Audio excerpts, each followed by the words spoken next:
right, well, welcome to episode number 33 of the Stagger Tapes. Today on the Stagger Tapes, we have a new guest, the 3NZ midget driver of Ben Morrison. Welcome to the podcast. Oh, thank you very much. I think I'm like half a lap 3NZ at the moment, but we'll get the lap count up soon.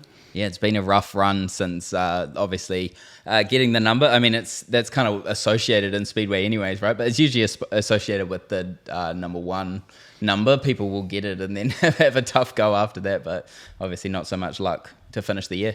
No, it was a real shame, like obviously our New Zealand champs, I'm sure we'll get into it a bit later on, but it was a hard weekend itself, and I finally pulled it together in the last one. And then we went to Palmerston North. I think it was a couple weeks after that. Really looking forward to that. Like, that's my favorite track down there. It's awesome. And we went out for hot laps. My hot laps, like, chances of luck at Palmerston North are none. I think there's been 4 hot laps and I've finished like 1. Like, every time my car breaks down. That sounds like me with 50 lappers. It's like at the Palmerston North hot laps, like the KQ, the clutch blew. We went there with the midget, the ignition switch broke, and I put the gear sets around the wrong way in my first season. It was just terrible. And then we went down there and like paced around on wheel pack, and then went green out of turn 4, and it blew up out of turn 2. So it didn't last too long, but I guess to be fair, like for the season that it's been, it's probably been the best year for it to blow up. Like I've missed 4 meetings since February. Yeah. So it's been pretty lucky. Yeah, the combination between kind of rainouts and obviously low car counts and things like that, you're completely right. And I mean, sometimes you get lucky like that. I mean, when I had my big crash and I was like, all right, I'm going to take like 6 weeks off. Then we had all the flooding, and then we had all this other stuff that happened, and I didn't even miss a race. Yeah. So like sometimes you just get lucky the way things work out. Yeah, no, I got like real lucky. Like, when not long after when it blew up, there was that meeting down in Wellington, and I was gutted because I was really keen to go down there. And then I actually went out fishing on my boat that day. The weather was mint up here, and then I got back in from fishing like, oh man, I should be in Wellington right now. And I looked at my phone, it rained out. Like just as everyone got there. So it was kind of like, well, man, like, and that's when diesel was like even more than what it is now. And I was like, man, I just saved $1,000 and I went fishing, like that was mint. Yeah, what a time, man. Well, I think you've got such a long history in motorsport, and I think it's a lot longer than people even realize. And as I was flicking through and doing some research on this, we were I was picking up, I was like, okay, here's him in the TQ. He looks pretty young here. And I was like, but I know there's karts before that. So we go back a little bit further on karts and then go through that. And there's photos there. And then there's photos of you as a kid. And then, hey, he's on a quad bike as well. And I'm like, man, this guy's everywhere. So if we go back to the start, it's obviously a family that's been into motorsport and speedway from early on as well. Yeah. So it started off, my dad raced when I was born. At that time, he was in a street stock. Funny enough, I was racing one on the weekend, but he was in a street stock. I think I was only 4 days old or something crazy when I went to Waikaika Park for the first time. So, I pretty much had no hope. I was bound to race speedway. So it started off. I think I was 4 or 5 years old, and we just got a little 50cc quad. Like the tiniest peewee ones you could get. And I raced that for the North Harbour Mini Motocross Club. I think it was. I think it's still going actually, which it's a pretty long-standing club. And then I did that for, it must be a year or so, and I don't really remember a whole lot about it. I remember we used to go racing with Dad on Saturday, and then Sunday would be my little blad around. So did that, and then went up a grade to the next 50cc bike, which was a lot bigger. I think they were like higher sungs or something, or some yellow thing. And that was fun, like I remember, I think I finished second in the North Island Champs or something in the quads. I still got the trophy. I think it's my first trophy. It's from 2008. So, I'm not that old, and that's a long time ago. I was only, I was 5 years old when I got that trophy.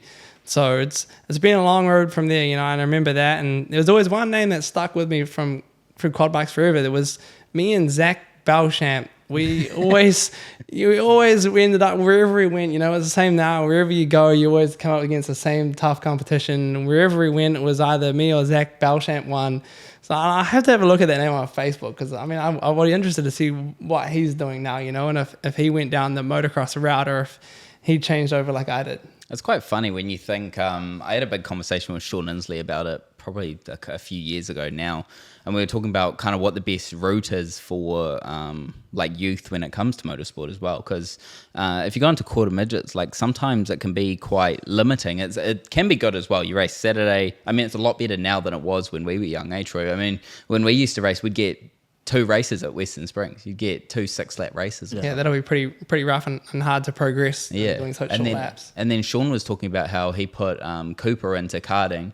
And like with karting, you have so much track time. Like you have all these practices. You got like a Friday, Wednesdays. Saturday, and Wednesday. Sometimes it'll be a Sunday as well. So it's just all this extra time that you can kind of put into developing. And you've come down the quads route initially, and then moved into go-kart shortly after that. Yeah, I moved into go-karting. I'm not sure what initially made that transition. I think we were actually down in Tokoroa, I believe it was, and we're down there quad bike racing, and then the go-karts happened to be on, and we went to the Tokoroa go-kart track, and I think my parents must have taken a liking to it, and we went from there. You know, I don't remember when we first got the kart. Like I don't remember Dad bringing it home and seeing it for the first time, but I had some great memories from go-karting. You know, I must have done it for must have been about 4 years. I think I done karting 3 or 4 years, and you know I done some really cool stuff.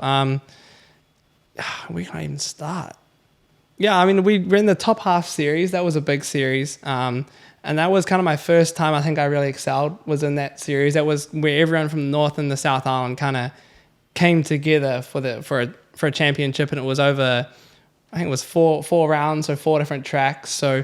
Which was good, you know, because you could have a bad weekend and you could make back up for it the next weekend, and you'd have dry weekends and wet weekends, which I think was a big, like a lot of learning as well, was racing in the rain. You know, that teaches you a lot, you know, and you know that's one thing. We used to go out on practice days, and Dad would send me out there on the slicks in the rain, you know, and you'd learn to drive, you know, like you'd really have to learn your handling, you know, and it was actually quite amazing how it worked in karting, and I translate it back now, but you know you couldn't run the racing line because it was all oily and it had fuel on it and whatever was on it, and you used to actually run in the rubber, you know, so you'd actually rip the top, you know, so it was, back then I just thought it was, you know, like it was what it was, but now it's kind of the same as speedway, you know, you got to get off the used lane and find other routes. So yeah, in the karting we started off with the I think it was the Racket 85 motor. That's the one you used to have to put the starter motor in the side, and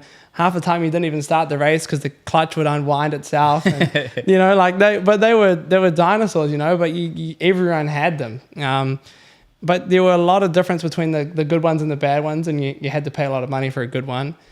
So we just had one to start with, and then we bought a motor, I think, because all the motors had names back then as well. They were like the R1, we were all on the head on the side of the motor, and we bought Viron.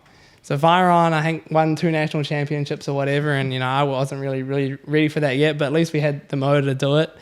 And then from there, it kind of the results started to stem with a good motor. But the problem is with those motors is you can't just buy a good motor and then run it every weekend, because you got to get them rebuilt so often. So you have to run your crapper for all the club days. And then, you know, the problem was everyone else had 4 or 5 motors. So they always had a good one. And we had one dunger and one good one, you know, so you used to suck half the time, and the other half the time you could run all right, you know. I remember I listened to the Liam Lawson Gypsy Tales podcast not too long ago, and he said the same thing. He was like, man, we were so bad with the bad motor, and then they got the good motor, and people were like, don't run it too much, like make sure you like only use it for the big events, and they got so keen on winning they just like spammed the good motor all the time. I remember my parents telling me it was like $1,000 to rebuild the motor, and I was like, man, that's a lot of money, you know, like. So yeah, we did that, and then this what we're looking on the screen here, that was when I transitioned to the mini rock class. So that was the new generation motors they brought in. I actually developed those motors here. There was me and Josh Parkinson, I think one other person. They flew 2 or 3 guys over from Italy, and we tested the motors for the first time over here. I think they picked the drivers that they thought were most consistent, or you know, like I think, you know, especially for me, it was great because it was a much more consistent motor. You know, they were all built more to spec. So there wasn't a big variety between them. We tested them down in Rotorua, and it was so much better. You know, they were electric start, so which is so much better for the the kids classes, because if you did stall out on the track, you could just start yourself back up again, and the motors were a lot more cost affordable. And then from there, there's a step up into kind of speedway. What obviously you mentioned earlier, Dad raced street stocks, and then so that's kind of the speedway link. Yeah. Was it always going to be a jump to speedway, or because obviously some people in karts, like they stay down the tarmac road and they go Formula Ford or whatever kind of path they choose to go, if it's cars or single seaters. Not a whole lot jump over to speedway. No. So where did that decision come from? Well, I think at the time, we ran those Vortex motors, and then we were up at the stage of aging out again to the Rotax class. That was the next step up. And, we really proved ourselves in go-karting. Like when that new motor came out, we had some fantastic results. Like that was our time to shine, because our motor was the same as everyone else's, and it was really up to your driving. And, I was pretty good back then. Used to, win quite a few stuff. So that was awesome. And then, the Rotax stage was the motors that were, again, a big variety.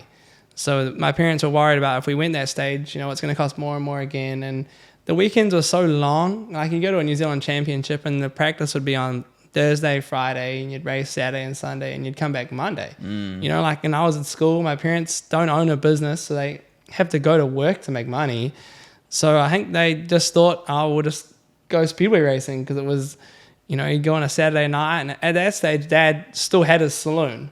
So we kind of dabbled in between the both. I think I was 11 when we got the mini stock, and I ran up at Whangarei for the first year. I had a Datsun, was a Leaf Spring car. So, the Leaf Springs were horrible to drive. Started with that, and then it just stemmed from there. Did that, and then I think that was pretty much the route from there. I never really thought about. I never thought about being a Tarsio driver. Well, I never really dreamed of being anything. I think I just, I was too young to really think about it, and I was just happy to go racing. So that's kind of why we transitioned, because I think it was just. Is that Dargaville? No, that is Waiuku. Oh, it is too. Yeah, that's the guy on the high vis. I came across this photo the other day too. That's Cody McKee. Yeah. Because I think his brother's probably racing Bailey. Yeah. Yeah, and then so we got there. So Zane Reddick's in the green and black car. He races a super stock. There's Cody Chatfield there too. Yeah, there's it. I mean, I think I went through with someone the other day. It might have been Humble's one. And we were just unpacking like all the drivers who we raced here, the sticker bomb dash. I remember my nephew Cole killed me, because this was his car we had after him. And it was like the only mini stock. It had a real carbon fiber dash in it. And I sticker bombed over it, and he would never forgive me for it. Man, sticker bombing used to be cool. Right? I don't know. I remember I got a whole wrap for Christmas, like a 2.5 by 2.5 meter sheet. So apply it to everything. Yeah, even the rear shocks, where they're all sticker bombed, and the gearbox tunnel was sticker bombed. She was full sticker bomb, that hot rod. Yeah, you've been kind of Wakaraka Park for a very long time now. Again, I'm curious, because like your path hasn't really been linear. Like you went quad bike racing, so it's not circuit, but it's not speedway. Yeah, motocross. It's motocross on quads, and then you go to go-karting, then you come back to speedway in terms of mini stocks, and then you then make this transition to TQ midgets. Yeah.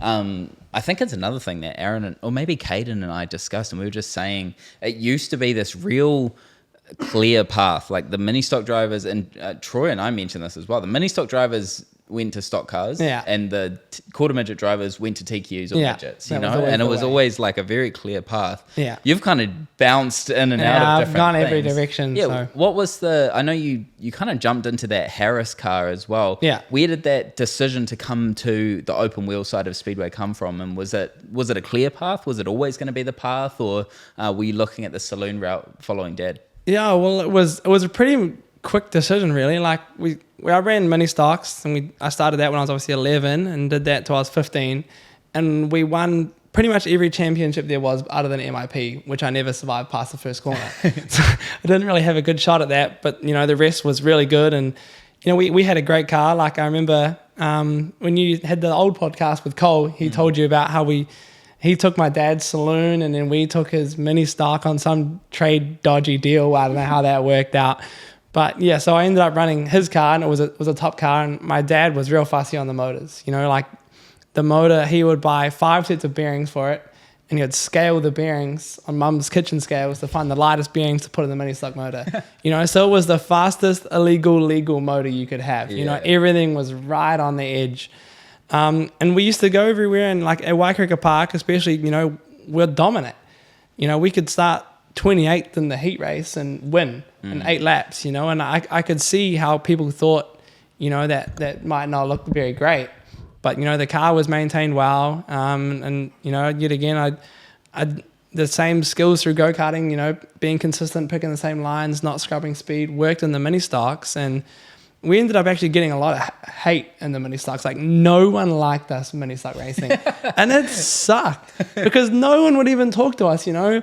And then a new person would come into the class, and straight away you could see the guys that would run like 5th, that their cars were still dirty from the last week, you know. Yeah. And they'd go to the other guy, oh, don't worry about him. He's only fast because he's cheating. Yeah. You know, but already I was one step ahead of them because they thought they could never beat me because I was cheating. Yeah. You know, and then I remember we just had enough of it, you know, like it was at the stage where it was like, all right, you know, we pretty much done everything we need to here. And then Dad used to take me to Western Springs solely for boxing night. It's the only night I used to go to open wheel racing. So we went there on boxing night on whatever year it was. I guess it must be, that's 2018. Must be the photo of you in the mini stock in 2016 said you're going to MIP juniors. Yeah, yeah. Well, I think I only just ran senior, and then I don't think I ever ran senior actually. I think I only got to junior. And then so we went to Western Springs, and I said to Dad, I remember I seen the bloody Bakers won 1st and 2nd in the feature. They always do. You know, as they always do. You're bringing up some trauma saying that. Yeah. Oh yeah, you probably were 3rd. I didn't even know your name, to be honest. I didn't know anyone's name. And then I just said to Dad, I want to go TQ racing. Like, that's what I want to do next. So that would have been, you know, 26th. And then on the 20th of January, I think it was my first meeting. So there was only 2 or 3 weeks between where I decided, okay, I want to do this, to when we went racing. I think it was the New Zealand Sprint Cars or New Zealand Sprint Car Grand Prix at Western Springs or something. And yeah, from then, that was it. Yeah. We obviously, I knew who you were at this stage because I knew Cole quite well. Yeah. And then I knew you through a little bit of iRacing stuff as well. We'd mess around on there, which we'll talk about as well. And then I remember just going down to be like, just to see how you're going. Like, are you settling in? 'Cause I think I was in the Midget at this point.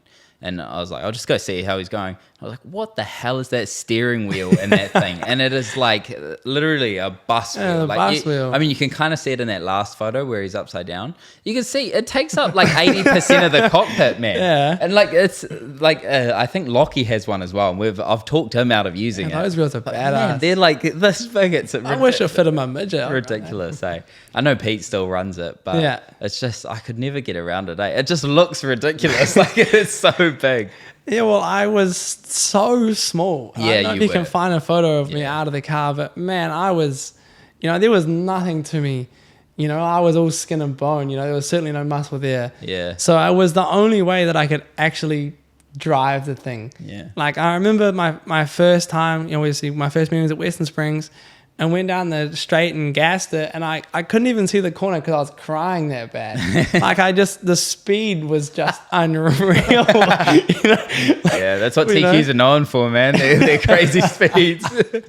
But to me, it was just like, oh my God, this is fast, you know? Yeah. And then I just couldn't hang on to it. Like, the mini stocks, obviously, they didn't have power steering or anything either. But I managed to be right. But I also had a big wheel on my mini stock. Go back to that last photo. Look at what's happening behind you. It's got both rear wheels off the ground. Maybe that's the baker's secret. I think something I do want to jump back to is obviously you got family relations to Cole. Yeah. Yeah, and it's let's not get into that. It's too complicated. How cool was that being able to kind of race the same class together? Because you guys would always be under the same tent. Yeah. Obviously you got your speed figured out relatively quickly in the TQ as well. Cole was lights out fast. Yeah. That must have been really cool to kind of share that with someone that you're close with like that. Yeah, it was awesome. Like, to be fair, before I raced TQs, like, we weren't really that close. I think the age, well, there's obviously the same age difference, but I think like the age range was different. You know, like, I was a kid and he was a teenager, you know. But when we got to TQs, it's we really gelled together. It was the first time we, used to come up with ideas, and we always be under the same gazebo, and it was great, like, especially because, like, as my brother is his dad, it's all a little backward. I'll be the first to admit that. Everyone asks me how it works, but to be surrounded by all them was awesome, and like those few years we got was great. Yeah, what a time as well. And like I said, you got into your speed really quickly. Like especially for how small you were. Yeah. You kind of got things figured out. And we already knew that you knew what you were doing. Yeah. It was the time through mini stocks, you were really good. Straight into TQs got really good. And you had the success of the 3NZ and the TQ as well. Talk us through that. Was that where did you get your 3NZ? Was it? It was at Western Springs. Springs. I thought it was. Yeah. Yeah, that's the year that Jeremy Webb won with no muffler. Yeah, that's right. Yeah. So, I think I was 16 or 17 when I got that. So, it wasn't expected, cool, yeah. like before that, I think that was my first podium, was the New Zealand title. Like I just fluked it really, I think after that I did one podium the week after, and then the rest of the year I sucked, But, like I think it was just the night that it clicked, like it was around the top and one side, and it was in the top and 1 and 2, and the bottom was locked down. It was black slick that night. I don't know if you remember, but man, it was slick. Yeah. And like they didn't bring the tiller or anything out, and there was only an awesome feature race. Oh, it was awesome. Like there was only 3-4 centimeters of grip around the top. So you had to commit to it, and that was great to get that success so early. But I think, like looking back on it now, I think the pressure of having a number was too much for me, because after that I was bad. Like I don't think I thought about it at the time, but I just couldn't really put anything together after that for a while. And then I think that stemmed to the New Zealand title the following year down in Greymouth. It was 50% me, 50% bad luck. But man, if there was a crash, I was in it, I think we destroyed the car on the first night, and I wasn't the first night, the first day, and managed to fix it again, and then had to come through the B main, and then made it from the back up to about 8th, I think it was, and then got buried in another crash. And I remember the car was just totaled. We didn't even bring anything back. It was all in the bin pretty much. And then I remember when we unloaded the TQ, Dad just hooked the digger up to it and just dragged it out of the trailer because he was that done with it. Just got dragged out. And I think a few weeks before that, they blew the motor as well. And then back then I didn't pay her a cent, so I wasn't too worried about it, but I think my parents certainly were. It's a pretty good summary of how punishing speedway can be there as well, right? You go from this moment where, like you said, it felt like it clicked. Yeah, right? You've had this thing and you're like, oh, I've got it. Had this big achievement. Like it's obviously it's all up from here, and then it's just like, especially TQs. Like TQs can kick your ass pretty quick. Yeah, and we had it. Like I had the same thing. I got the 1, and then I think I did like 5 races after that, and I was upside down in 3 of them. So it was like it doesn't work out sometimes, it's right? Punishing, man. I think from someone from the outside. Now, actually, there's one more thing I want to talk about: the box tail tank. Okay, before we move on, the box tail tank. Now, you and was it Terrence? Oh no, this was before Terrence. It was me it was someone else. Honeybar. That's Harris. Right. Yeah, and you guys had it wasn't so much letterbox. Like the letterbox stuff was the big I think it was the season after this, Troy. Yeah, it was like a half height. Like there's a couple of photos there from side on. Just any of those. Look at that bad boy. Oh my gosh, that's horrific, beautiful. Horrific. But this was the time where the hype of the hype of the Swindell tail tanks were massive. Yeah, and man, that thing's gorgeous. I remember I saw a quarter midget had one. Yeah, this is definitely one of the better looking. You can see the aero trail off the back of it. Yeah, no, the downforce coming off the back of it is ridiculous. But it's definitely one of the better looking ones. I mean, Terrence's one was horrific. Oh, right? that one was. I think that was monster. Intentionally ugly. How big that was, and the quarter midget one was the same. That was pretty terrible as well. And then it's funny, like everyone's gone away from it into even in like at the Chili Bowl. It was at one point it was like the Briscoes had it, Swindells had it, a bunch of other people had it, and now I think Sammy's the only one who runs one, and it's such a minimal version of what it was. It's really funny. Why did you guys choose to do it? Is probably the question. Was it just purely novelty, or were you trying to wind people up, or what was it? It was a bit of 50-50, if their eyes are looking at one thing, they're not worried about what else is going on, there wasn't really a whole lot to it. I remember just looking in the rule book, being like, I wonder if there's a rule for this. And all it said was it has to resemble a traditional style tank. And then I looked at like how long Swindell's were running it for, and I was like, well, that's pretty old. It's about older than me, so that's got to be gold. You know, so I thought, oh, well, that must be traditional. So I actually got a guy in Dargaville to build that for me. Like I remember Harris was it carbon or was it? Nah, it was the heaviest thing ever. It matched the rest of my car. Man, it was heavy, you know. The whole thing was TIG welded. Seriously? Yeah, it was beautiful. I got a guy in Dargaville just across from the panel shop where I was doing my apprenticeship to build it. And yeah, we put it on, and then we had to obviously change the bumpers and whatever. Man, I looked back and I was like, man, that's cool. You know, I thought it was awesome. But, you know, people used to come up to me, random people I go, and they'd be like, man, that thing's ugly. You know, it's like, that's brutal feedback. You know, but I didn't care. I thought it looked cool, and it was within the rules. I actually thought it was one of the better looking ones. Like it was aesthetically, it was actually pretty nice. Yeah, it looked pretty sad after a while. I rolled because the problem is when you roll on them, because they stick out so far past like on the back, you know, like the other ones go in, but these stick out. So the top of it got all crushed, and then I remember Dad built cut some bit of wood up or something and hammered it all out, and then I had to get it re-welded, and then it was spray painted, so it looked good. It's now twice the weight it was when it arrived. I actually still got it. It's at my parents' place, just on like the jigger got welded on. I mean, look at that chrome molly rear bumper, beautiful. So you can see the TIG welds right up there. The whole way up. The whole way up, down the top too. No, it's pretty cool. Yeah, sorry, it just caught my eye when I saw the red car. I was like, we've got to talk about that. Yeah, that was cool. The thing I was going to say is your driving style suited midget racing for quite a while. Obviously, when you first got into the TQ, you were figuring things out. I was crying. It was too far. Exactly. And you were kind of getting yourself, you're getting like a foothold within the class, and you got that sorted. And then I think people who had a brain could see that the way that you were driving, it wasn't overly successful within the TQ. It was relatively, you were still in that top bunch because you were at the peak of the sport, doing really good. But we could see that you were trying to get stuff out of the car that is only possible within a midget car. Yeah, it was I think it's a stupid question to ask, but I'm going to ask it anyway. Was that the dream once you got into TQs? Was it the theory, like to get up and into the midget 100%. Straight, like as soon as possible, or what was it? Because you weren't in TQs for that long. Like, you were it must there for have been 4 years or something like that.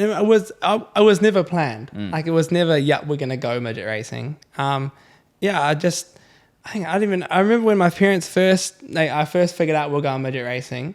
It was I went up home because obviously I didn't live at home at the time, and I went up home and Mum and Dad sat me down. They never sit me down. It was like, oh man, I must be in shit or something. Jeez, I've had a few sit down talks. It wasn't you're going midget racing. Yeah, no, and they sat down and they said, I always remember they said, oh, we're looking at buying you a midget, and it was like, whoa. And then they said, oh, we're looking to spend about 60 grand.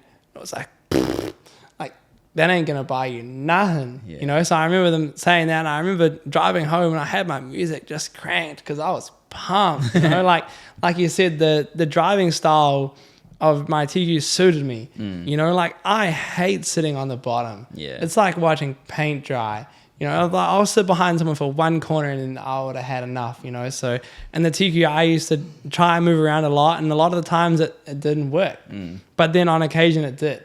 You know, and then when I jumped to the midget, and once I got that figured out, I figured out that, you know, when you do move to the top, usually you make a lot of hay. And then the deal that you guys got on this was pretty good as well. Yeah, it was a good deal. I think we bought the whole package for, I think it was 120. Which Junior's car. Yes, it was Junior's car. So which was a very nice car. So Junior junked it.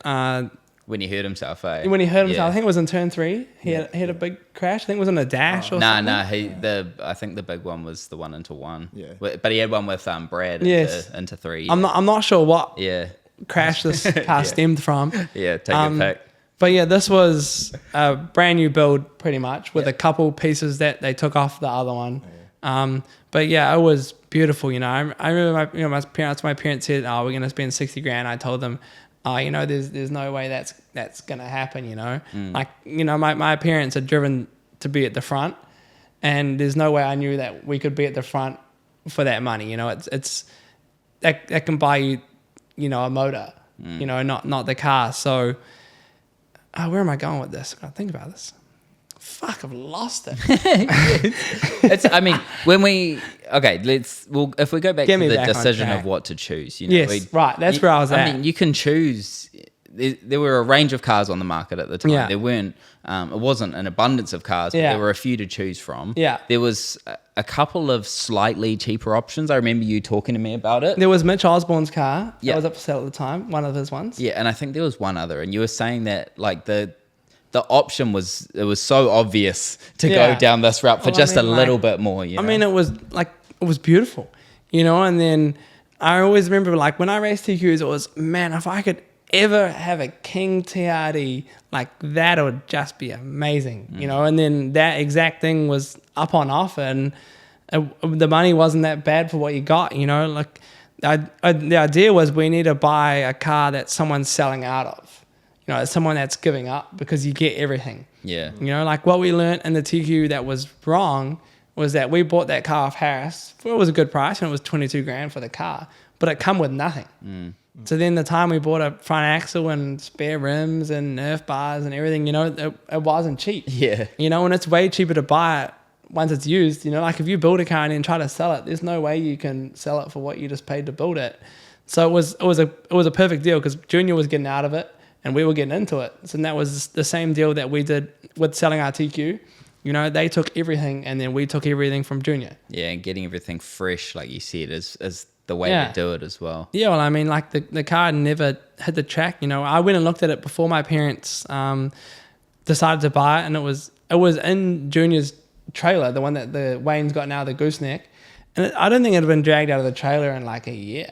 You know, like it was rusty, you know, and I was like, man, this is sad. You know, like to me, this is like my ultimate dream, and it's just sitting rusting away in someone's trailer, you know?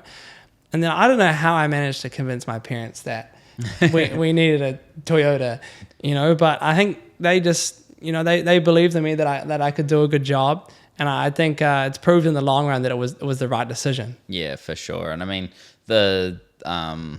like your takeoff into the class was pretty immediate, basically, right? Yeah.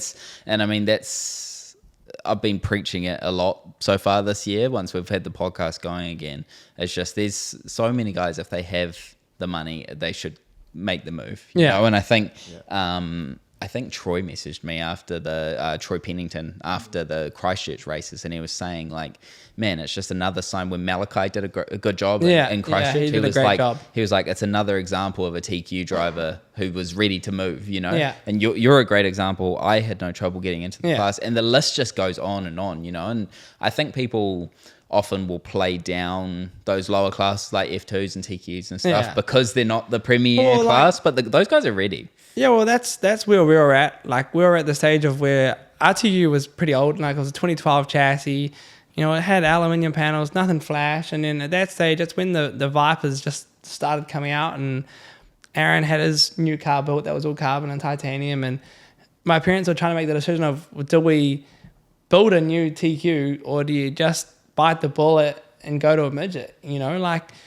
You know, the promoter at Western Springs, I don't think he even knew my name when I raced at TQ. You know, and then you show up with a midget and all of a sudden you're a hero. Yeah, suddenly you're relevant. Suddenly you're relevant, you know, and like it didn't matter what you did before that. It just seemed once you got in a midget, it kickstarts your career, you know, like no one wants to follow your Facebook page if you're a TQ driver. But that's actually something that I was looking at before. As we were flicking through the photos, it was like the amount of likes on the post. It's like...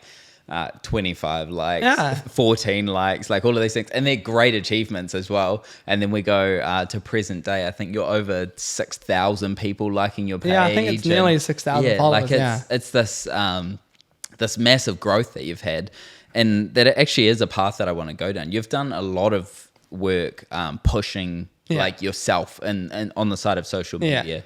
Is that intentional? Yeah, it is intentional. Yeah. I mean, the big one that initially started off a lot of things on my page was Waikaika Park. I created a lot of controversy over that poor place. But it was great because all the people that were, you know, the keyboard warriors were carrying engagement and making me money. But Yeah, I mean, I don't intentionally create drama on there. I think it just stems from my posts. Like, obviously, I'm associated with Lucas Oil. So, of course, I was going to promote Lucas Oil Speedway. You know, Lucas has supported a lot of drivers in the past. And this past year, they really sculled it down a lot, you know, and they've only got a few drivers. And I'm fortunate, you know, to carry on. So the last thing I was going to do was say, I'm not going to race at Lucas Oil Speedway, even though one of my major partners is Lucas Oil. You know, so I wanted to support the place. And at the end of the day, it's not Lucas Oil's track. They're just the naming rights sponsor. Yeah, and you also have the other connection to Wakaraka Park Speedway based on the history within kind of family and your own youth racing as well. Yeah, well, but I think it's 50 or 60 years between the Morrisons. There's been an Auckland registered car. So for a long time, there's always been an A. Yeah, I think having the following that you do and being as outspoken as you are, I think, like you said, it does rub some people the wrong way. As I was always curious, like, are you aware of that? Yeah, I mean, I know it rubs people the wrong way, you know, and I'll probably get on there and wind them up a little bit too. You know? I'll put a gif of someone smashing a keyboard or something against someone's comment, you know, but I mean, I don't, you know, reply seriously, you know, I'm just on there for a bit of a laugh, you know, and to be fair, I think what's the point in posting negativity on a page, on a community, a Speedway community that's so small? You know, you see a lot more negativity on Facebook in regards to Speedway and what you do to positivity. Yeah, so, you know, especially lately, eh? Yeah, I mean, why would, you know, a new corporate sponsor want to come on board when they see everyone rubbishing the sport? You know, everyone you want people to say, oh, you know, we went to Speedway in the weekend and we had a great time, you know, and we really enjoyed it and we're going to go back again. They don't want to see thousands of people commenting that, you know, we're never going back. You know, like how is that going to improve the sport? Yeah, and I mean, Troy mentioned it just then. At the moment, it feels the worst that it's been for a long time, you know, in terms of, and people are negative about everything, man. Oh, it's so bad. You see the 21 Speedway posts and it's all like, most of them are positive, but then there's got to be someone that has to comment about Wakaraka in it. I know, it's even like, it was even like, you know, in Wakaraka, you know, to be fair, Wakaraka did have a shocker weekend. Yeah. The Saturday was not good. Yeah. You know, and I think we don't need to say that because it's, you know, they know themselves that, you know, they let that down. Oh, dude, you know, the amount of people who think that they're sitting there just enjoying the fact that their show didn't work out. I know, like it's not like they're going to be like, oh, well, you know, try again tomorrow, you know. And then, like, it was the same, you know, like they posted a post, I think it was yesterday, and you know, like they said, oh, what was your favorite part of the weekend? Yeah. You know, and someone comments, oh, being at 21 Speedway, you know, and it's like, you know, like if you don't want to support open racing, you don't have to support it. But they didn't even run open wheelers there on the weekend. You know, it was a stock car meeting at a stock car associated track under stock car promotion. Yeah. And you had to drag open wheelers into it. You know, like there's no need to drag something on the opposite side into the equation. You know, and it just frustrates me, but you know, it is what it is. Yeah, I mean that's the situation we're in terms of and it's the same guy. Oh, we finally landed on this situation. Need a soundboard. Yeah, I know.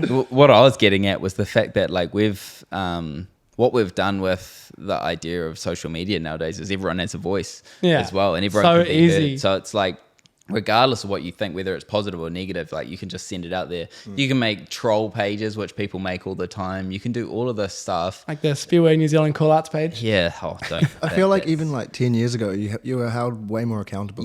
For stuff you'd say online. Yeah, for sure. Nowadays, it's just go on TikTok and you go even further back and you get punched in the nose for saying certain stuff, you know. And it's like, it's such a different time in Speedway and in life in general. I mean, it's just, it gives you honest issues if you just sit there and read comments on pages these days. So you can't do it, eh? But the other thing is so we were all, or a lot of us, I saw you there as well. Troy was obviously there.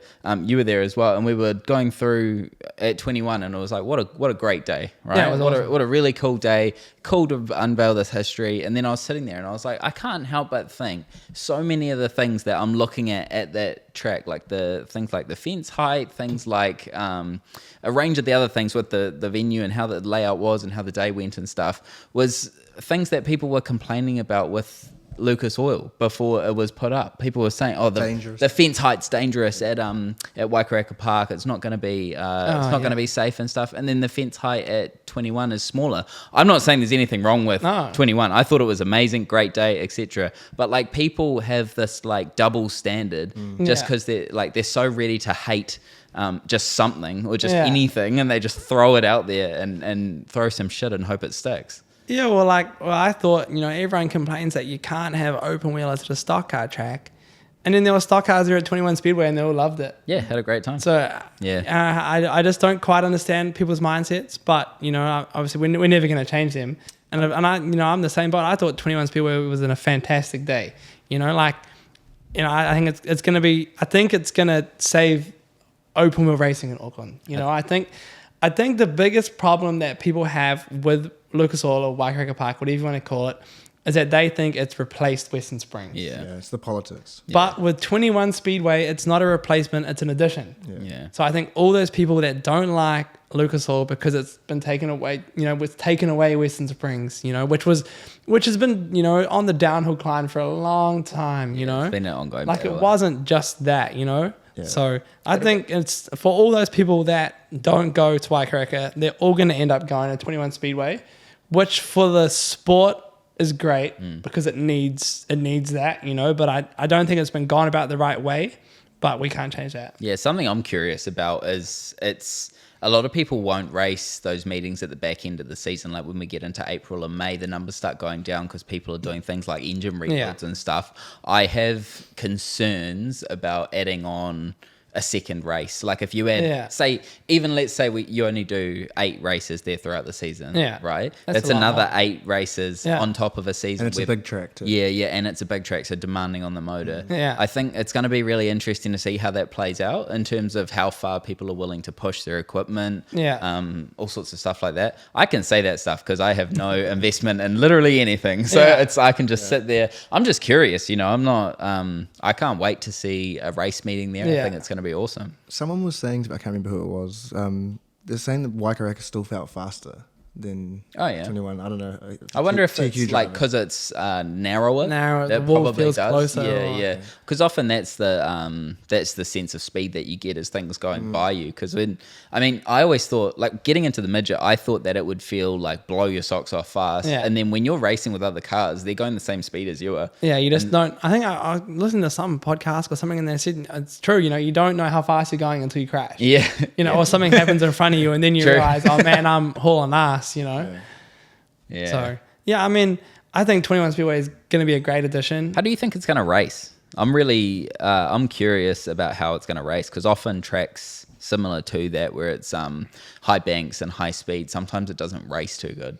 Yeah, well, I don't know because I don't think none of us have ever seen it. No, yeah, for sure. And I think the way the track was on the weekend, they looked like they did pretty minimal prep to the track. Yeah. Just looked like it was scraped. And it was just scraped flat. They didn't put a whole lot of water on the top. They didn't till the top. Wasn't much surface. But, in turns 1 and 2, it did move up. Yeah, I saw it later in the day. I ended up having to leave after the second run. Yeah. There's the sprint car footage of later in the day. And I think you guys posted some stuff about with Zach's run and that second run. And it was actually starting to get the middle going and getting around some cars. So it'll be interesting, man. I mean, we won't, like you said, we won't know till we know. I think it'll take a while for some of the drivers to get used to that sort of track, and because like you look in America with some of the USAC races, it's quite similar tracks, and they kind of know how to race those tracks with those like bomb sliders and stuff. But like not a lot of New Zealand drivers get to race on those tracks. Because is that the same clay that was on it from like 20 years ago?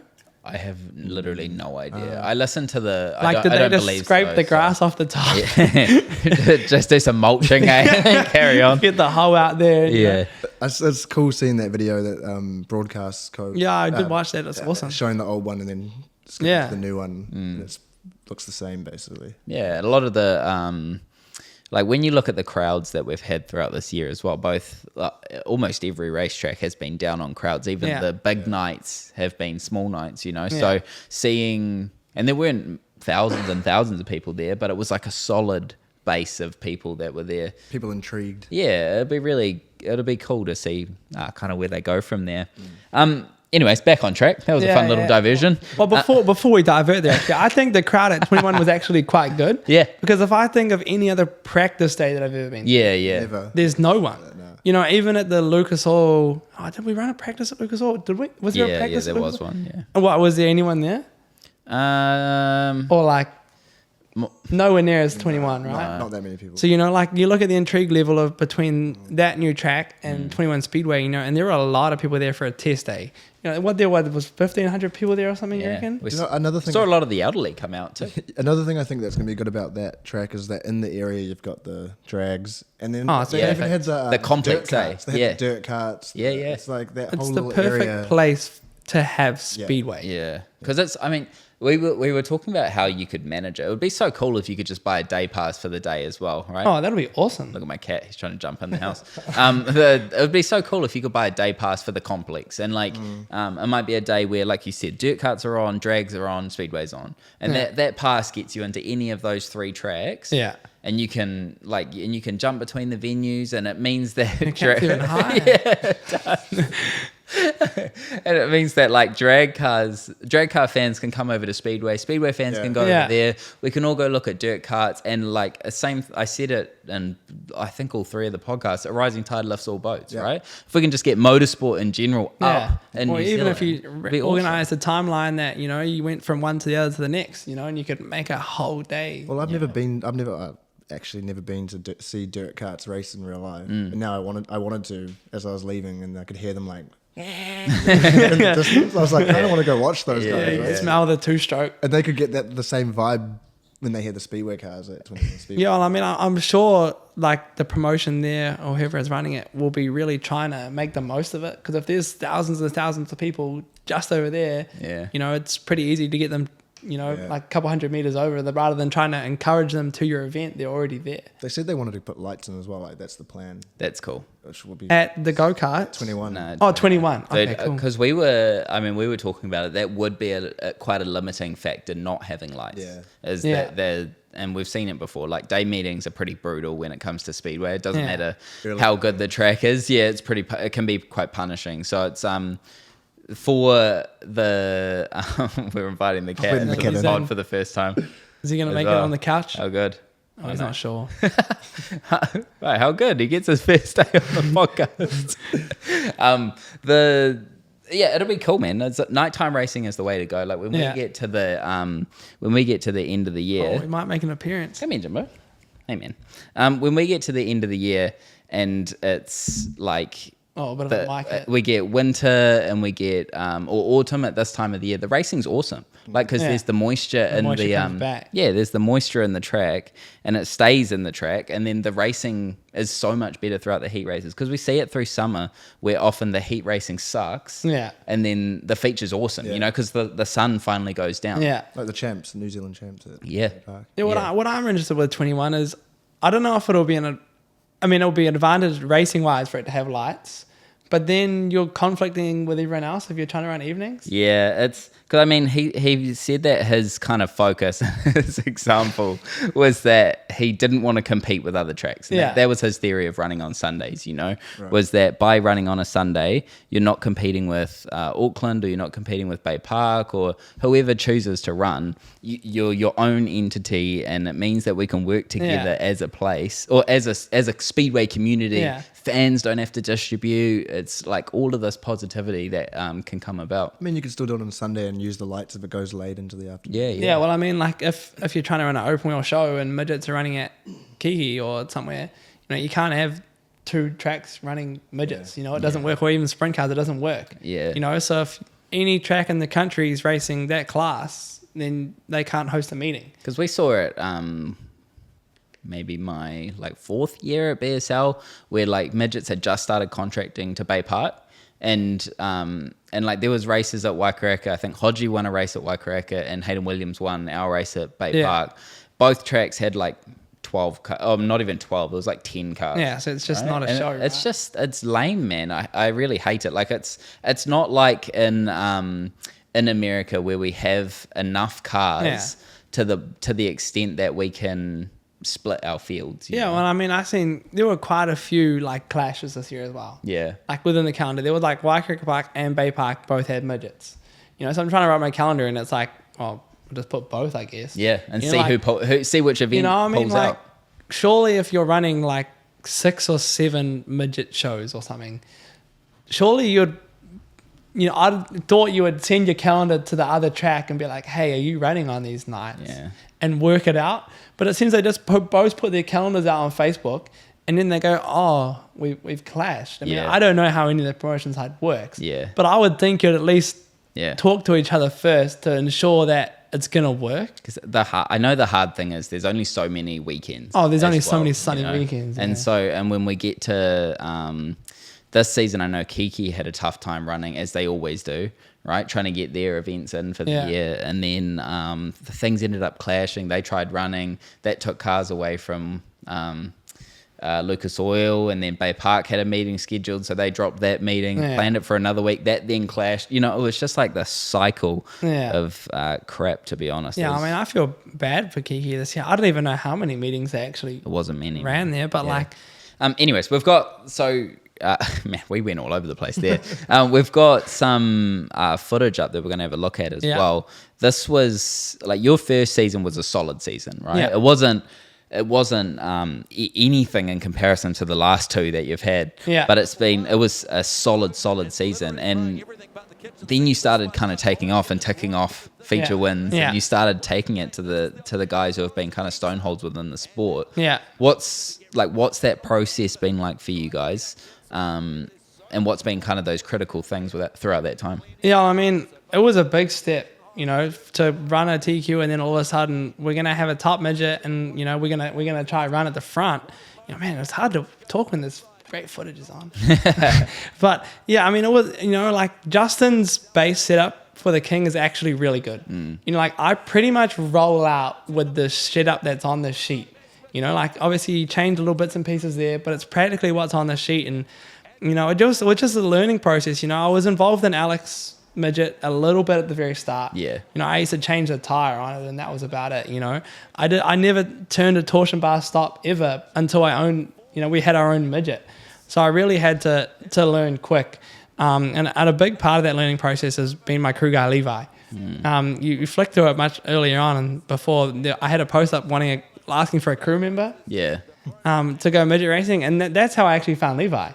Levi had gone to Kiki a few times, never touched a midget before, never worked on a car before, and he texted me on Messenger saying, oh, I could be keen to get involved. And I had about 3 or 4 people message me, and I said, oh, okay, ring me at this time, and then he was the only person that actually rang me on time. So the other people were gone, not reliable. Cold immediately. Yeah, they had no chance.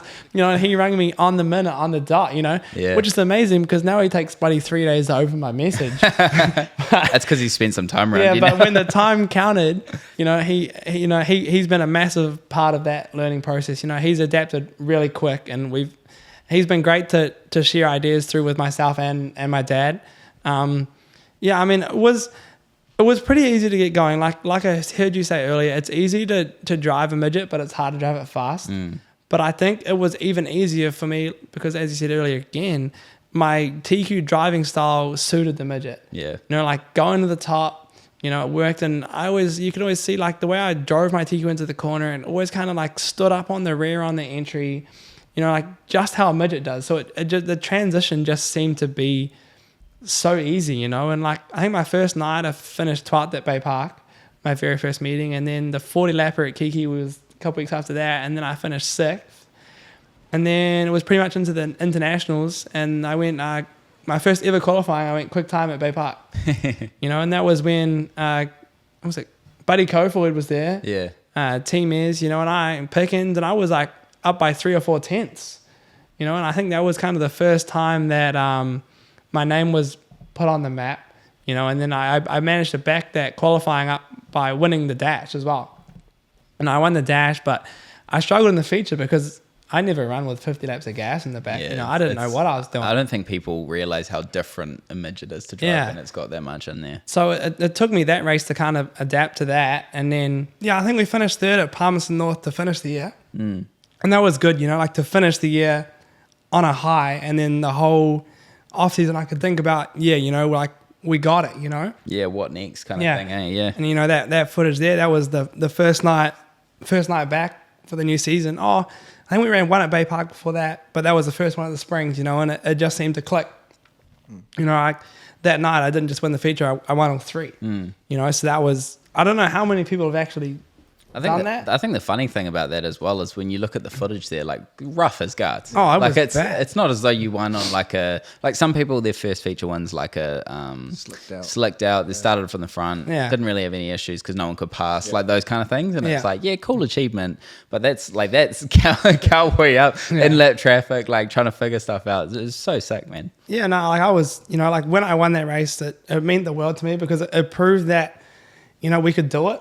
I think there was a lot of negativity going into midget racing for us. So many people would come up and told me, you guys are wasting your time. You can't afford it. You're not going to do it. It's not going to work, And then, like, in all honesty, the TQ prize giving, I won Lemon of the Year or Turkey of the Year for going midget racing. Like, I got the most amount of votes to win Turkey of the Year because I was going midget racing. That's outrageous. Like, how can you do that to the class where everyone in that class wants to become a midget driver? Yeah. And then you get someone that, I'm very lucky to get the opportunity that my parents put me in. Yeah. And you put the driver down like that. Yeah. But to me, I don't care. It goes out the back door. But when I finally won that first race, like that was for them. We're ultimate tall poppy syndrome here, man. Like in New Zealand in general, but in New Zealand speedway as well. Yeah. As it's, we're real bad at putting people down. So like that pretty much after that prize giving, that wiped everyone away from the TQs. Yeah. Because the majority of people obviously vote for that. So that was like, okay, they're gone. Like I'm just going to focus on doing my own thing, and to prove to them that I could do it, and then it wasn't just a fluke, like from there on, we've only got better and better and better. It must have been punishing then, obviously having the engine failure this year in terms of missing out on all these opportunities. I know you said it's only been 4 shows and then maybe 21 at the end there as well. But for if there's one thing that I can tell based on what you're saying is like you just love racing, and I love it. And midget racing is so good as well. So it's like it's just one more thing that it's been taken away for this year. Yeah, I mean, I was gutted to blow up at Palmer's North because Palmer's North is my favorite track. You got to be in the throttle, on the top, banging the wall. Like that's my style to a T. And then I obviously watched Real Puna live stream, and that was the same. And if it's not me ripping the top, it is Alec. Alec's coming along really strong. I think he's not far behind me. Like I think I'm pretty fortunate that I managed to get those feature wins at Western Springs. I think if we were still there, he would have clocked a few off by now. But you kind of look at the styles and the way the Kings kind of adapt to the fluff seems to be really good. Like even now, like you watch that footage and you see Brad running the top, and like when I listened to his podcast, it really made sense to me that he said he's really hesitant if the car's not perfect. Yeah. Like he's a right rear or half a car off the curb. As to me and Alec are just 2 wheels in the fluff, like letting it eat. So yeah, I mean, it is gutting to miss the end of the year. But like I said, it was probably the perfect time for it, really. So, it was unfortunate, because our motor's done properly. Everyone thinks because we do it in New Zealand, it's not through Speedway Motors and we do it half-assed, but it's not true. Harley's authorized dealer for Speedway Motors. So everything still goes through Speedway Motors. And the Toyotas are such a simple motor. Like it's a push rod motor. Like my dad's a diesel mechanic, could put it together. So, everything was done. It was I think it's the gudgeon pin, and that holds the piston with the Conrad or something.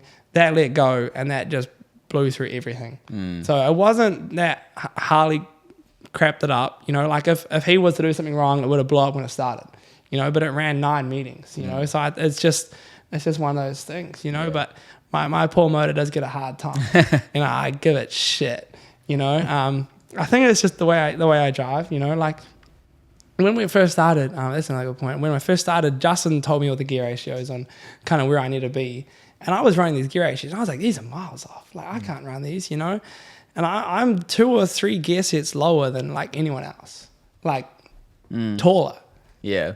I was always relatively similar. Like, Hayden Williams and I never ran the same set. Yeah, it was all we always ran completely different gear sets. Like we just responded so much differently in what we did in the car. Yeah. Well, from what I find is I drive it in hard. You know, like I'll make all my speed on the entry. You know, like you see any footage, even like when I'm racing against Michael or anything, I can get another car or two deeper. You know, I think it's the way I slip off the throttle and the gas. You know, like I'll drive the thing in full noise, hit the brake, and then just stand on it. Like not like give it a little bit, you know, like she's on the chip. And that's confidence in the car. Like the only way that you can do that is if you fully trust. Yeah, like my poor motor, you know, like it hits the chip, I slam the brake, and then it chips again, like the whole entry when it's up on the, you know, like up on the bars. Yeah. You know, like, and that's my favorite feeling, you know, like especially that race that was against Michael at Western Springs, you know, when we were both just smashing the water. And, you know, we were half a lap in front of everyone else, you know, and just the feeling of like going into the corner wide open, just set the car and you can just plug the thing on the curb and like I got 100% trust in my car, you know, and I think that stems from me understanding how the car works. And, you know, like I do all my own setup, you know, we talk through Levi and Dad, but I know exactly what's on my race car. You know, I don't understand, you know, like I heard some people talking that, I think Kaz, he says his drivers have no idea what's on the car. You know, like I don't get how that works, you know, like I'm the opposite, you know. Like I mean, it's what you're describing is literally the beauty of speedway racing, right? Is the fact that like you walk down pit lane and everyone has so many different perspectives on what works, what doesn't work, and like whatever's in their mind of like the process. Yeah. If you copy paste that to the next pit, it won't work. Like it's people just don't believe in or they don't trust it. Whatever works for you, like if it gives you the feeling that you're looking for, if it gives you the confidence within the car, whatever your checkbox is for what you need, then apply it. Yeah, because like I'll go set up with a feature and I'll be like, oh, okay, you know, doesn't have much right rear pressure in it. You know, I've got the softest bar you can buy and I've got it in the right rear, you know, so the thing can get stood up. You know, and then I know, okay, when I go out there, you know, into turn one, I got to be on the throttle, otherwise this thing's going to fall over. Yeah. You know, like at least I know, like I'm like confident because I know what I got. Yeah. But man, if I went out the gate with Levi's set up on, man alive, I don't know, I don't know what would happen, you know? So I think for me, it's, you know, I'm so confident because I know exactly what it's got. Yeah. You know, and like, to be fair, I've had like such a good run, you know, like for the last season and a half has been phenomenal. Like I think out of the last 13 features, I've been on the podium 12 of them. And the only one I didn't was when I DNF'd. You know, like it's been such a good run. And all those features, I ran exactly the same setup. Like not a turn different. I just look at the book. I'm like, yeah, this one was fast. I just install that on it and she rips. Right. It's like R Factor iRacing spec. You just like that is the go-to. I just put on the hot dock and she rolls, you know? And it's like, you know, Western Springs, like the last 2 or 3 meetings, you know, I'd start, you know, I would qualify okay. It would be 4th, 6th, 8th, somewhere around there.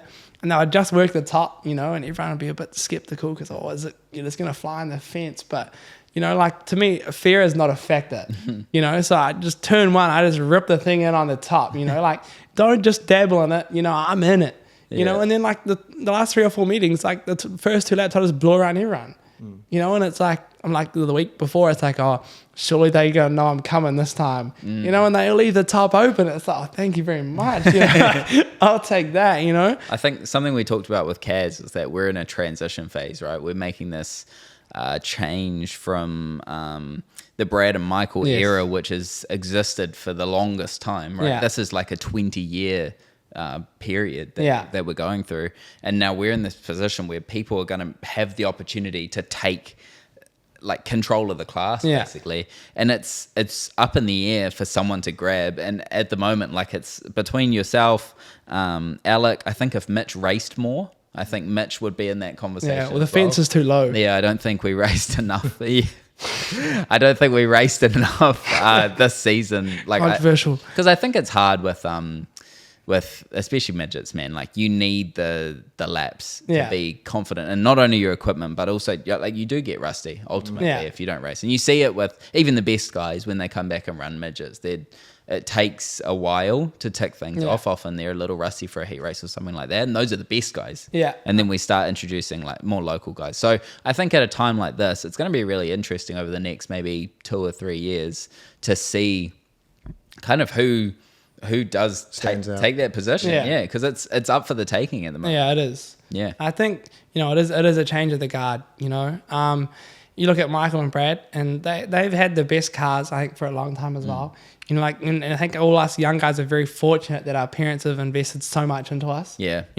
Our gear's no worse than theirs, but they've always had the best crew guys. They got CSI working on one, and they got FK working on the other one. And the chassis manufacturer as well. So I think, for us to get up there, it's been a challenge, but everyone's pretty much there now, and I think when I was racing Michael, you always, before that, when I used to watch him, he would be winning, and then someone would show him a nose, and he would have that extra. Yeah, it'd be like another gear. He would have another gear to rip.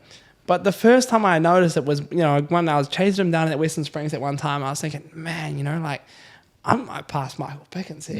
It was the biggest moment of my life, And I was thinking, oh man, but once I show my nose, he's just gonna get me, And then I was watching how he was racing, and I could see, he was hitting the wall down the straight on entry, he was giving, and I was thinking, man, maybe this is, he's ripping. Maybe this is all he's got, So I think they have by far not dropped off. I think they've just lost that last 10%. Yeah. And I mean, you think about it, like Michael's... It's getting on. What, he's late 30s, if not 40 at the moment. I think he's 40. Yeah. 41. That's crazy, man. That's to still be at the top at that point as well is pretty crazy. In a midget, a lot of people, when you look in the States, not many people hang around that long in midgets because they are so rowdy to drive. Yeah. And they often make that transition into...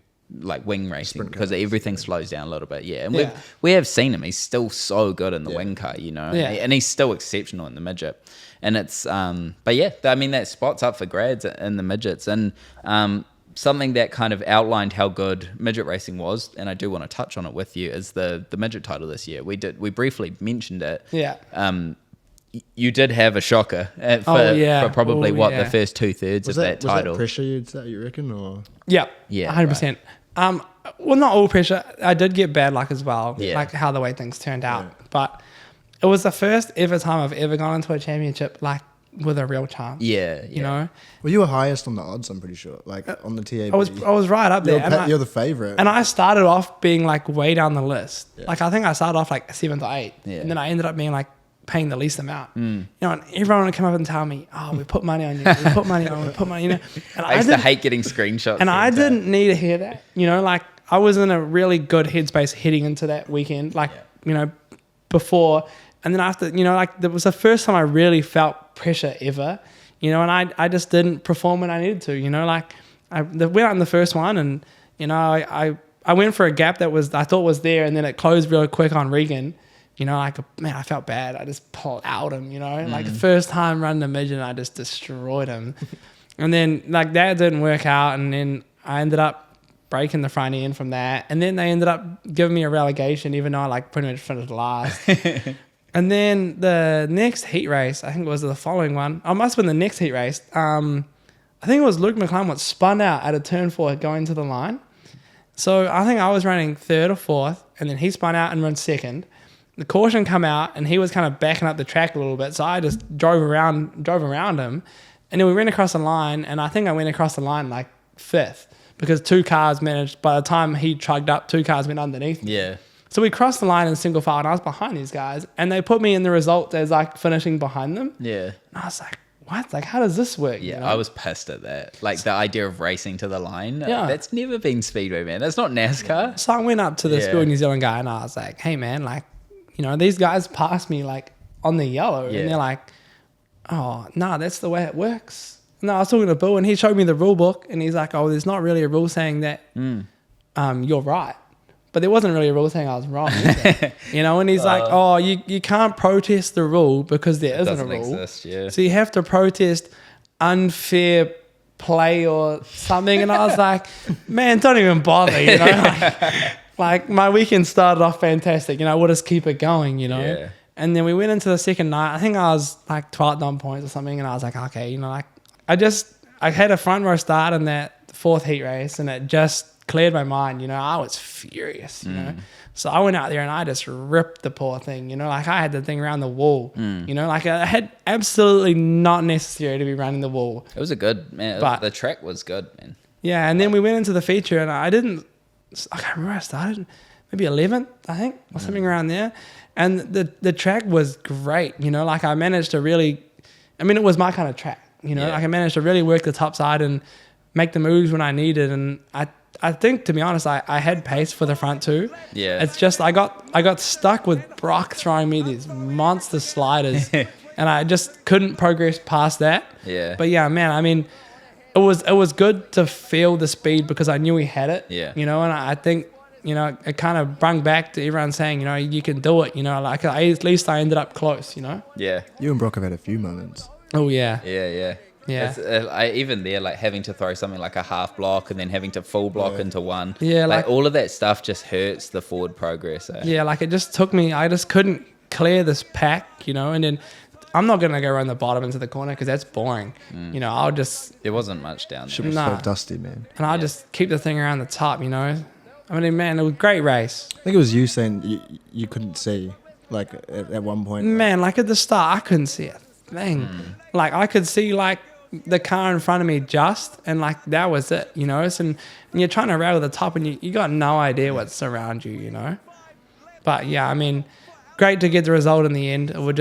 It should have been a lot easier to get there, but, you know, that was on me. I think it would have been a pretty sad story to not get a number here as well, based on the like the last 12 months that you'd had leading into this. You know, it was it's not off, like, Speedway owes no one anything. You know, it's like it gives and it takes, but the 12 months that you had leading into this were pretty exceptional. So it would have been pretty sad to kind of come out of it with nothing. Like we said earlier, you were quite high on the odds, and then, which, I mean, doesn't mean much. I mean, it's just a perspective thing. But, like, the success that you'd had, and like you said, the 12 out of 13 podiums or some ridiculous statistic like that. It's like that kind of thing deserves a reward. Yeah. And I guess a 3's not the number you're looking for. No. But it's a little taste of kind of what's yet to come. You know. Yeah, I mean, it was just good to get there in the end. Yeah. You know, and I think, you know, like, if the points off a championship were done off, like, those 12 features, man, I would have smoked it. You know, but, like, that's not how it works here. You know, it's off a 1 or 2 night deal. Yeah. So, you know, you got to just put that one weekend together, and then everyone all over the country, you know, or random spectators, you know, they see that as that's the best guy. But that was the best guy on that night. Yeah. You know, not overall. Yeah, it's hard. Like, how would you have it, like, Hayden?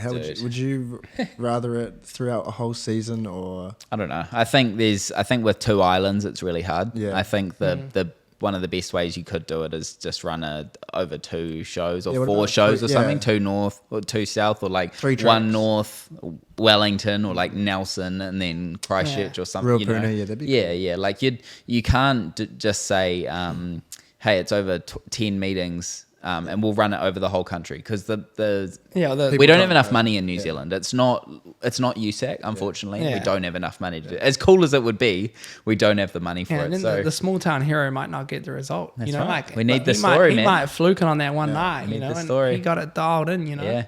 I mean, it's funny when I asked, I was listening back through when we were talking about starting this back up. I was like, I'll go listen to some of the old ones, and I listened to the one with Tyler Courtney. And I was like, I asked him the same question. I was like, what do you reckon about it being a one night title? And he's like, well, if you win, you still beat everyone who showed up. Like, everyone who shows up is the best guy. Well, that's true. So I was like, oh yeah, fair. Because I was pretty anti one night at that point too. Yeah. And then I've kind of, like, it is a bit of a lottery. And I mean, the Royal Puna title maybe 2 years ago was a bit like that, where like Alec had a good night. I think he and Brad maybe got together, and then he blew his front end out and that collapsed, and then someone else crashed out later on. And so, like, you get all these weird, like, results where it's not actually like a reflection of the weekend, but I mean, that's the game. It's the nature of the beast, you know? Yeah. And like you said, I know you're being a smartass when you say it, but like the idea of the small town hero getting a result, it can be a cool story as well, you know? That's 100% possible, you know? Like, all you got to do is get everything right in one race. Yeah. You know, like, it doesn't matter where you start sometimes. And, you know, like, quite often or not, the New Zealand title will have the biggest crash that takes out the most of the fast guys. Yeah. You know, like if it's going to happen, it's going to happen at the title. You know, everyone's giving each other that least amount of room. And everyone that's usually up battling for that position is the best guy. I thought that was more of a TQ thing. Yeah, dude, TQ titles. For a chunk of time there, TQ titles were anarchy, yeah. Oh, that was me as well. Every time I never finished. I think the one title I finished was the one I finished third. Yeah. Was it the one with Pete and Jeremy? Yeah, at Napier, that one. That was the one humble one. And it was just like crash after crash. Oh, no, I think I did finish there. I just had no right front shock. So we've kind of covered a little bit of your career in different phases. Something that you are really pro towards is running other classes. Oh yeah, I love it. And over the past 12 months, you've run, I think, maybe 4 different or 5 classes. Like, so the midget, the TQ, did you run the F2 in the end? I ran an F2 at Waiuku. And then the mini sprint and then the street stock. So that's 5 classes in the span of like a year. Yeah, S&Z loved me. Yeah. I mean, $50 I was going to say every time. A loyalty card. Yeah, just donating to like SNZ. S&Z gold card or something, you know? 5th one gets a free stamp. Fifth class free. So what's the theory? Are you just having fun? Just racing, it's just a blast, you know? Well, I mean, I'm not quite doing it on the same perspective as, let's say, Cole Larson. Yeah. You know, but I see it as the more laps I can get in something, surely it's better than not racing. Yeah. You know, and I think midgets are in a tough position at the moment where there's not a lot of spare equipment. I rang up every single person that had a spare car. You know, a spare car or a spare motor, I rang them up. It's like the Monday after my motor blew up. Yeah. You know, like, can I lease your motor? Can I lease your car? But everyone that had a Toyota, you know, like I rang up United and I rang up everyone. Everyone's motor was dual rebuild. Yeah. No one had a motor. Everyone was like, oh yeah, we'll do a deal with you, but we can't. Yeah. You know, so I was stuck there, you know, so I thought, well, I might as well try run something. And then, you know, I think I ran that F2 while I was running the midget. That was just on an off weekend. But the mini sprint deal, Brad McDonald, he runs for the team, I don't even know how to say it, Hughes? Oh, Hughes, there we go, Hughes Racing, down in Palmerston North. And then he just texted me saying, do you want to come down and drive it? And that was it. And I went down there and had a blast, you know. It was hard because he hasn't really run a lot in it. So went down there and it was so tight in the warm up, like so tight. And then he was telling me, oh no, that's just how it drives the wing car. And I was like, nah, man, I'm plugged left. Yeah. Like, you know, the wheels as far left as I can get it. Like, it's too tight. And then he was saying to me, oh, what do you wanna change? Yeah. I was like, take the wing off or something, you know, like I don't know what to change, you know, because the everything's bars, backwards, well, everything is actually backwards, you know. So I was like, well, if I was, you know, too tight, my midget, I'd take some left rear weight out of it or something. Is that exact moment right there where you're like, I don't know what to do? Yeah, and I was like, well, I don't really know what to do, you know. And I thought I was going to go down there and then Brad was going to be like, oh yeah, we do this and we do that, but they didn't have still new to it. They were still new to it as well, you know. So it was a learning process, but by the time the feature come around, it actually come right, you know. I just mucked around with the wing, less wing, you know, because you can't adjust it in the car, so you only got one chance at it. So we added front wing and took the top wing away. God knows if that's what you meant to do, but it made it drivable, you know. Yeah. And I think I started 14th in the feature and finished 7th or something. So I was pretty stoked with that because all the good guys were there because it was the North Island champs, and you know, if you run that class, you're pretty much based down there. Yeah. So all the good guys were there. You know, like I passed Dwayne Hickman in the feature, you know, and he was 1NZ the year before. So I thought that was a credible finish. And then the street stocks, and man, they're a blast, man. Everyone thinks they're like a hot dog class or something, but man, I wouldn't miss it for the world. It was awesome. You know, I ran this car here, the 92. It's actually so sick. I ran it once last year. The flames are iconic. It's badass. I ran it once last year, and then I got one race in it, and then it rained. And then I tried again earlier on this season, and then it rained again in the first one. Is that you dumping someone? Nah, or is that just bad timing? It wasn't me racing it. That was the other guy. Oh, yeah. Oh, this was the photo of my dad getting minced. This was the Auckland champs, and probably like, oh no, it was live, so it must have been early 2000s. Yeah. And that was the last corner at the Auckland champs. He was going around the top to win it on the last corner, and oh mate, picked him up. And that was that blur there. That's a Ford Capri. I mean, they're worth like $60,000 now, and he had a street stock. Yeah. And then he hit him. It was like the height of the fence. Like it was a massive crash. And I remember he had to have like a neck brace on, and he got munted from that. But yeah, and then on the weekend I ran Corey Edwards street stock there, number 11, and man, that was a good piece. Like that was a nice car. Yeah. The difference was it had an independent suspension rather than the 92, which must have been a solid diff or something in the back. I don't quite understand. But the 11 felt just a lot racier. Okay. And the way the seat position worked in it, like in the 92, the steering wheel and the pedals were so far away. Yeah. But in the 11, it was kind of more like, you felt like it was more like a race car. I was just going to say that, yeah. And then we went out the gate in the first race, we went the wrong direction.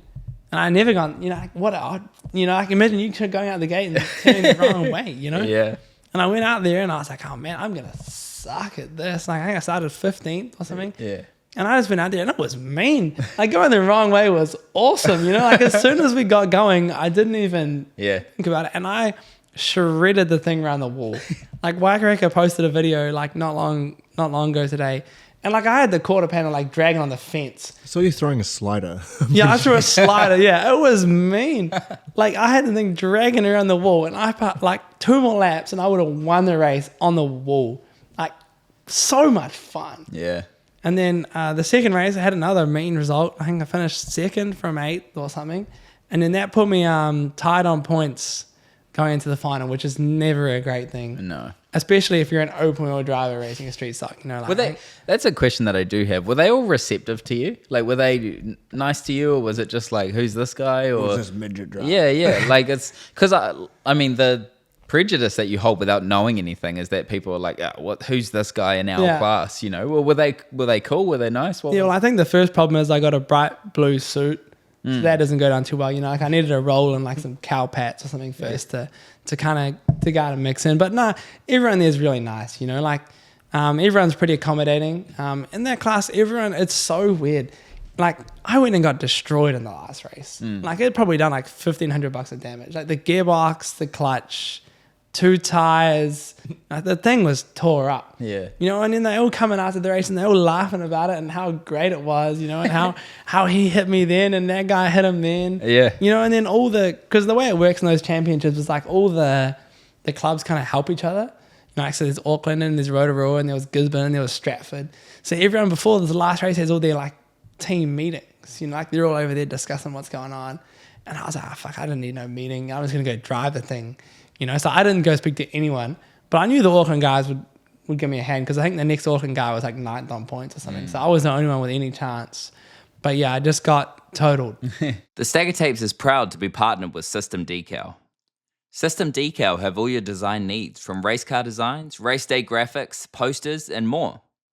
Get in touch with Josh at System Decal either on Facebook or systemdecal@gmail.com. System Decal.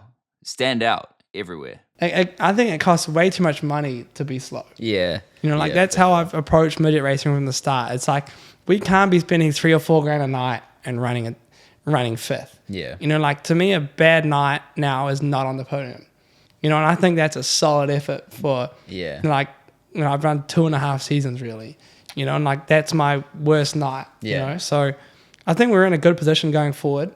It's just, getting back going. Our motor's not far away from being done. Yeah, that was my next question, yeah. Yeah, house deposit later, and she's ready to rip. Thanks, Mum and Dad. But yeah, she's ready to go again. Thanks to Harley for all his work there.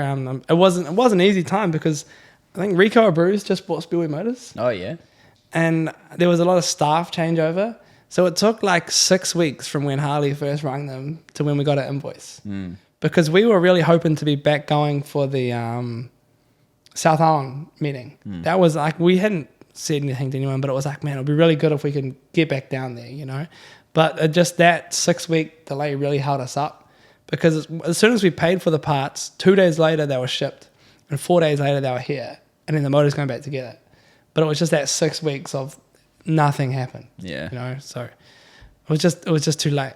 And then from here, obviously the next step, and you announced it just the other day, so heading to the States to spend a bit of time with Zach Darm. So obviously Zach spent a lot of time here in New Zealand. He's kind of run a king a little bit in the last few years and stuff, and kind of developed that connection with Justin as well, which is quite funny. He didn't run a King down here. No, he ran for Wayne. Yeah, that connection came later on. So, kind of where did the thought behind that come, and how did that come about? Well, I mean, I've just been twiddling my thumbs, really. I haven't really been doing a lot. So I think I couldn't even go watch any racing anywhere, because everywhere was raining. I couldn't go do anything. So I thought, oh, well, America's always racing. So I never talked to Zach in my life, in real life. But I'm somehow friends with him on Snapchat. I think everyone's friends with Zach on Snapchat. Didn't Caden say that about Snyder? Yeah. So I just knew him on Snap. I had him on Snapchat. Yeah, so I just... Modern age, man. Text him on Snapchat, because initially this year I was like, I'm going to go over there and I'm going to drive Midget Week. I was like, I'm going to get back in it and I'm going to rip, but I didn't realize how much money it costs. Yeah. It is ridiculous. Like I talked to Chase McDermott, Joiner Motorsports, the guy that Zach runs his King chassis through, that's Rockwell Security. They got a spare car, and everyone wants minimum $4,000 to $5,000 US a night, plus damage, plus everything else. Yeah. I heard Keith Coons is cheap. Yeah. So you're looking at 8,000 to 9,000 New Zealand if things a night. go well. If things go well. Yeah. And then you're doing 6 nights. Yeah. So it was just too much to fathom. I was going to have some help to get there from a few people that were going to help me get there, and it wasn't going to be too bad, but it just wasn't justifiable within the short time that I thought of the idea. So I thought, well. And it also comes a point where there's no point in going and being in average equipment. And we've seen a few Kiwis do it, and they go over in average equipment, and they always come back going, oh, if I was in something better, maybe I could have done this or whatever. You don't want to waste that money. Yeah, like if you're going to go there, you want to be on someone that knows what they're doing, Yeah. And if you're going to put $60,000 into someone's bank account, you want to make sure it's a good car, and I'm going to know it's a good car off looking at photos on Facebook. I ain't going to see it in person. So I thought, well, I might as well go, and then at least I can make connections in real life, because I'm just some Joe from the middle of nowhere in New Zealand asking these guys if I can run their hot rod, and they don't know who I am. I mean, they might know who I am, but most of them probably don't, so at least I can go there in person, and I can talk to these people and make connections that might lead to something next year, And I think it'll be an awesome experience just going. So. And Zach's just an endless book of knowledge as well. I spent quite a bit of time around him, kind of BSL, because Hayden Williams' cousin Gareth worked for Greenway, like crewed with Greenway, and so our teams were always close together during that time, and we spent quite a bit of time with Zach, and when Logan was here as well, we kind of hung out with them a bit. And man, Zach, like, you ask him any question, he's happy to talk. And it was the same thing. Zach, when he first got here, he had no clue who I was. I was just some nobody who got into the midget. Yeah, right? he was the midget guy. The first time he spoke to me was we finished on the podium together, and I went over to say good job, and he was like, I was wondering when you were going to hurry up and slide him for the lead. Basically, it was like he just started ripping me out, like in a nice way, being like, what are you doing? Like, do you want to win or not? Yeah, and like just straight off the top, just like awesome guy. Any question I had was happy to answer it. I did a podcast with him. He unpacked a whole bunch of shit. Like, just such a cool dude. So I think you've chosen the right guy to go and spend that time with. Yeah, I think it'll be really cool. I mean, to be fair, at the moment, he doesn't even have a midget ride to go to Speedway. He's like, I'll figure something out. He's like, I'll message my guy from Texas. Yeah. And then if not, I'll message some other guy. And then he's like, oh, but worst case, I'll take my non-wing. So it's like, dude, like, you got stuff everywhere, So, I mean, I think he's planning on running 2 cars. Yeah. So he's going to take the midget and his non-wing. Cool. So, I mean, that's badass. Yeah. No, it'll be a cool experience for you, and you'll come home with a bunch of new knowledge or... A bit more aggression. Yeah. I mean, that's what Kaz says, and that's what most people who go up there say, is that they're just dogs. Yeah, and I mean, we're actually going to manage to sneak in the final night of the Eldora Dream too. Yeah, cool. I think I'm actually on the same plane as your parents. Oh, yeah. yeah. I think we figured that out on the first flight to Los Angeles, I think. Yeah. So we get there on Friday midnight, and Zach's going to pick us up from, I think we fly into, is it St. Louis? Yeah. Where the dome is? Yep. Flying with the gups. So yeah, we're flying into there, and then Zach's picking us up from there. I think his place is about 45 minutes from there.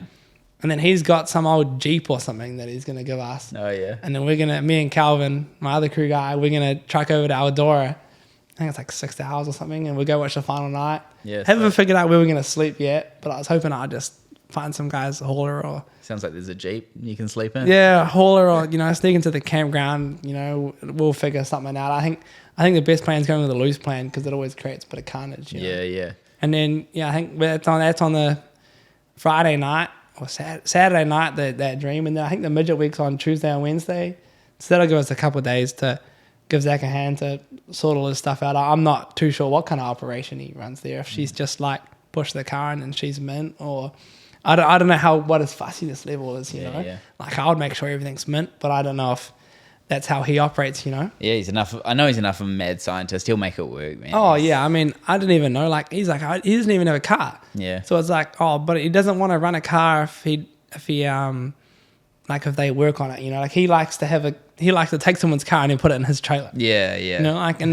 I think he's got frames but no motor. Yeah. Or, he's just like, and he's like, I was trying to find a midget ride, and he's like, why are you worried so much? It's like a month and a half away. It's like, dude, I gotta find $65,000 in a month and a half, get a visa, buy a plane ticket. Like I kind of need to organize this, And then I was texting him like, what if I come over and crew? And he's like, well, I don't know if I got a car yet. And it's like, well, when do you? He's like, there's heaps of time. And it's like, the next midget meet, like USAC race, is the midget week. Yeah. And you're not even worried about having a car.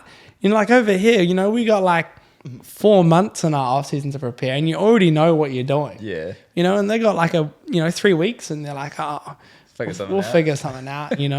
So no, I think it's gonna be a blast. Like looking at Zach's Snapchats and stuff, it looks like he has a good time.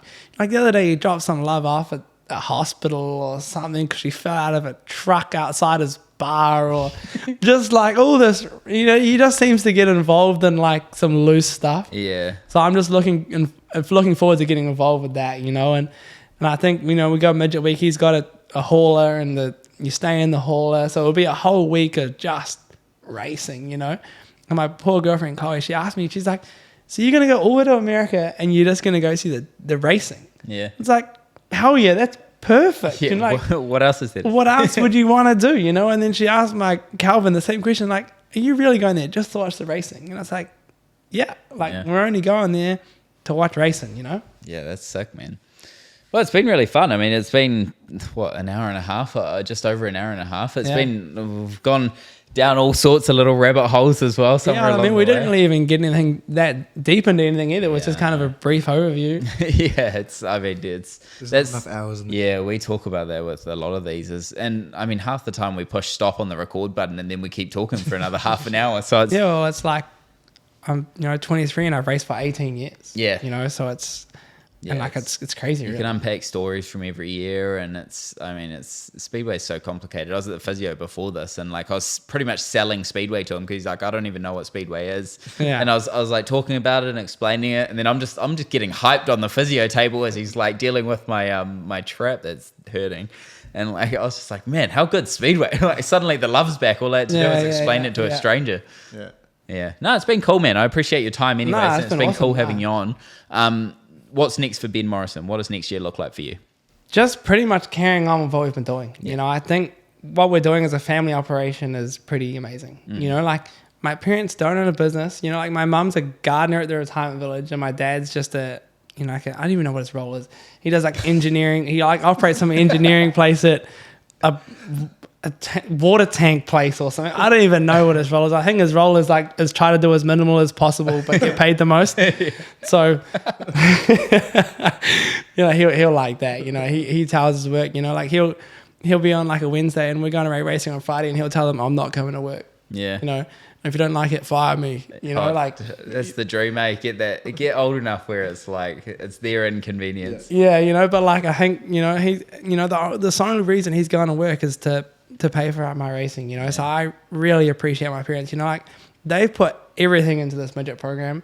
Like the first year when we got the midget, they were in a really tough time. Like if I crashed it, we would have not come back out.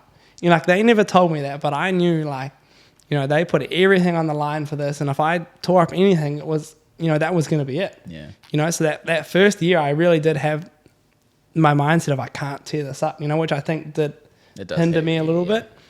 But then after that, I kind of just didn't worry about it and just went ripping. So, yeah, my mum and dad have been a massive part of all my racing, and I really appreciate what they've done. Yeah, no, cool, man. I know all of us here are excited to see what you do next Yeah. year, and I mean, we're excited to see where Speedway goes in general next year. I think Yeah, it's it's probably, up in the air. I think it's the right time for an off season at the moment because things were getting a little kind of chaotic at the back end. Yeah. There. So, I mean, we'll see you on track I'll next be year, there. wherever we are. I'm sure you'll be there. So enjoy Yeah, your trip to the States. If there's racing on next year, I'm gonna be there Yeah. because I've had enough of this not doing anything. So if there's racing in Nelson, I'm gonna go there. You know, I'll make it A happen. few controversial posts in between. Oh yeah, we get a couple wind ups going on or something. You know, I don't, you know, keep an eye on my page. It's always good. Nah, it sounds good, man. Sweet. Wrap it up there.